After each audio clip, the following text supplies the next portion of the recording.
شركة المهندس منسي للصناعات الهندسية والتغليف الحديث تقدم لكم ماكينة تعبئة سواء اللزج الموديل 404 مصري. الماكينة عبارة عن بيستم يشتغل بالكهرباء والهواء. البيستم مصنع بالكامل في شركة المهندس منسي.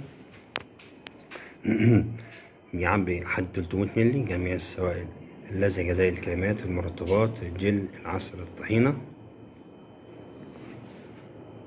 عندنا هنا مصدر كهرباء 220 فولت، وهنا مصدر الهواء اللي جاي من الكمبروسور. هنا عندي على البيستم فيه حساسين، حساس خلفي وحساس امامي. من خلال الحساسين دول بنقدر نحدد المشوار اللي تحركه البيستم، وبالتالي بنظبط الكمية. عندنا مسطرة مدرجة بنثبت عليها على الركبة اللي احنا ظبطنا الكمية، بنثبت عليها الحساس الامامي بحيث نبقى ظبطنا الكمية وثبتناها.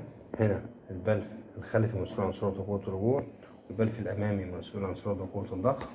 هنا الاكتيفيتر او الجزرة تفتح وتقفل اثناء التعبئة.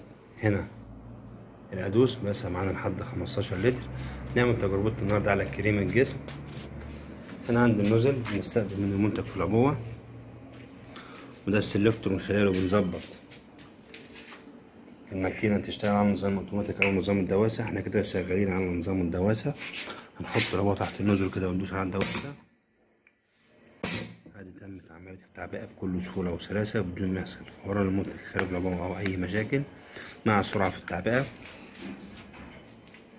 كده عملنا تجربة تعبئة كريم الجسم على بيستم مصري موديل 404 مصنع بالكامل من الستانلس غذائي عالي الجودة، بيعبي لحد 300 مللي.